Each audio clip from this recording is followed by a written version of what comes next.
So my initial videos were talking about obviously concentrating on putting the gimbal on a motorbike, but I'm just going to do a quick overview of the gimbal itself, what you get in the box and all the bits and pieces, maybe a bit of an operation stuff, and then mounting and a bit about that, and I'll try and talk about what I think are the elephants in the room. So like most of the things, I can never wait to set up a camera and stuff and film it before I unbox it, so it's all been out of the box for a while now. Box, you get a bag, and a fairly decent bag with cutouts for the bits to go in, and a pocket at the top. So that's the bag you get. Not a bad bit of kit. Go on. You get instructions, obviously, which I didn't read, and a warranty card. And then you get the bits and pieces itself. So we get the gimbal itself.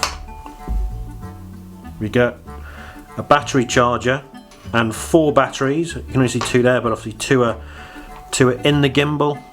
You unscrew that there, pull that out, and the batteries go in there. So they're in there already. So that's your battery charger, and you get a lead because it's USB for there. Allen key and 6 teeny tiny screws. 2 little brackets that take the GoPro mount. You get a USB connector. You get a USB to phono, and you get a USB to what is a power socket for the gimbal, and I'll talk about that in a sec. You get some GoPro pads, and you get the connector bar to connect the GoPro, and you also get some extending threads if you've got a GoPro with a battery or screen on the back of it. So that's what you get in the box. Yeah. Oh, sorry, and this rubber thing, which or foam thing, which I'll tell you about in a second. So that's what you get in the box.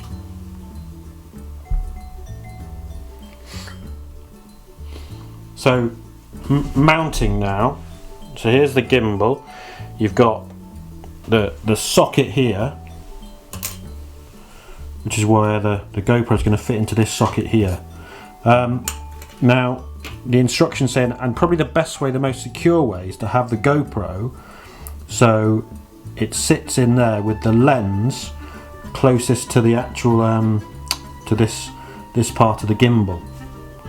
Because if you do that, when you attach the bar and screw it into it, the bar is going to form part of the securing mechanism with the lens. So if it's all secure, all tight, the lens is playing its part to keep the GoPro in the harness.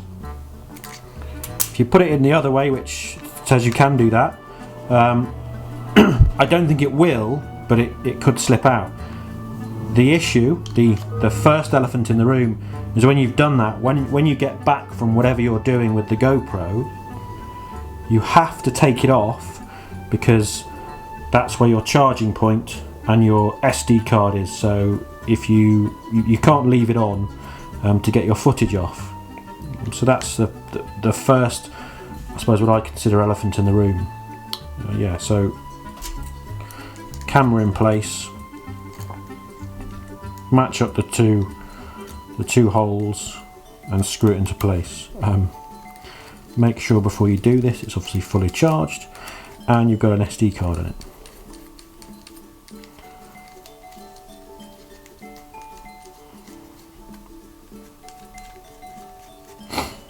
So that's it attached. Now the weight of the camera in the gimbal, yeah, means that when you turn it on, it's going to balance itself based on the weight of the camera. Yeah, so it's doing its bits and pieces with the camera on. If you turn it on without the camera on, it goes a bit mad because it's trying to balance itself without a camera. So yeah, that's fitting the camera.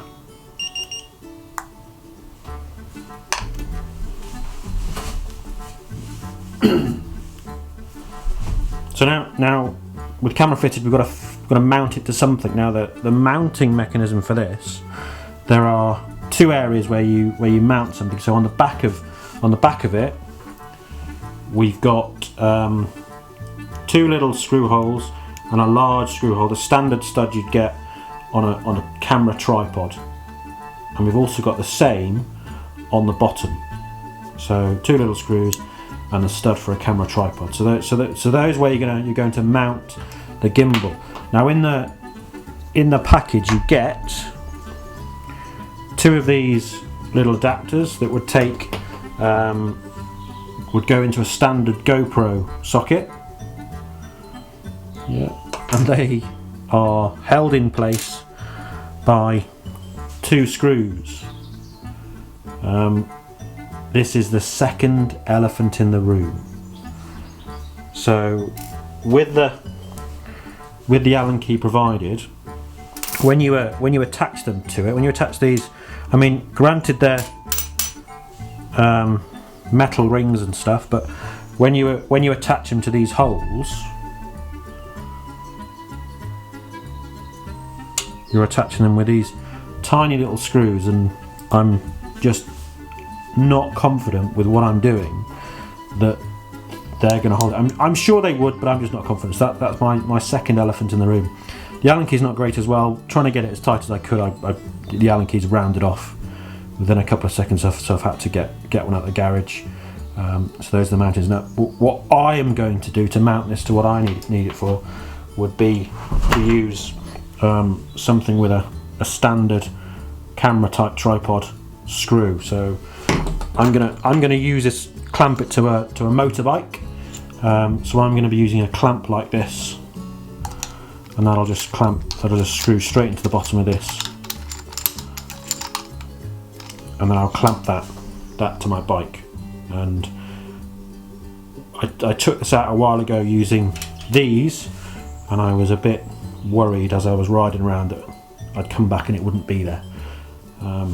Yeah, so that's what I'll be using to attach it to what I want to attach it to, rather than those bits there. So that's the attachment. Okay, so operation at the moment, it's not on. You can move it, you can do whatever you want, but it's not going to do anything. If you press and hold the button, then it turns on. And it goes into kind of mode 1. So mode 1 takes out some of the rolling effect. So when you're tilting it backwards and forwards, the camera will stay true. If you go left or right with it, so if you roll the camera, for example, it'll follow you. So it's expecting you to go left and right. It's not trying to take that off. It's just trying to take the edge off it. It's not expecting you to go up or down. So it's going to hold that, but it will let you go left or right. You know you're in that mode because you've pressed the button once, and also the light flashes once. And I can show you that if I just ditch my lights for a second, you'll see that the light's flashing, doing a single flash. Go into the second mode, so you press the button twice, you get a little beep, and the light on the device does two little flashes. What that's doing is that's holding both pan, tilt and roll, so it's going to stop the roll, and if you move the camera it equalises itself out, so it brings itself back to what was the forward motion.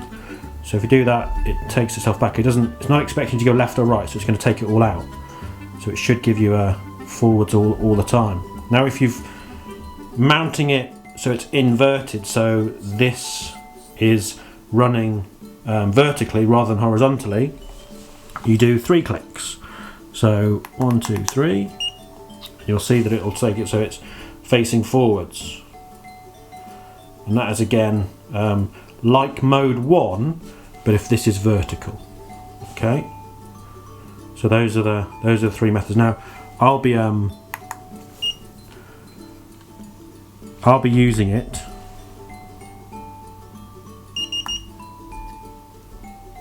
in its horizontal position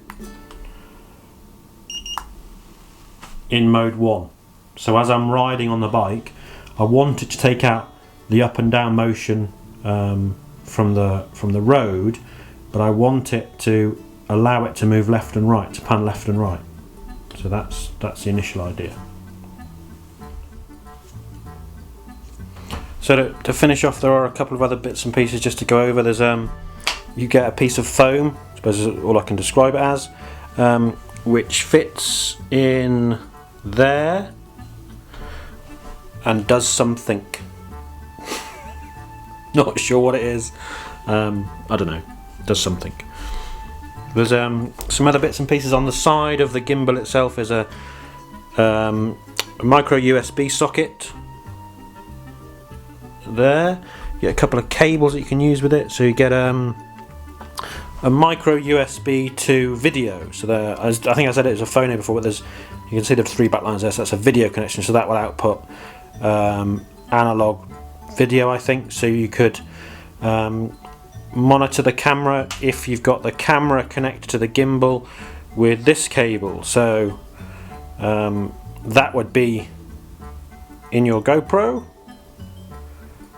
and the other side would go on the back here. Underneath this this padding here, there's a little indentation there where that socket will go. And obviously, if I refer you back to Elephant in the Room 1, the socket for that badger is in there. But I suspect you'd use that setup if this is mounted somewhere permanently, and you'd have the camera the other way around, so the lens this side, so you'd be able to get to the sockets. Yeah, so those are the additional extra bits, as it were, and that's the end of the review.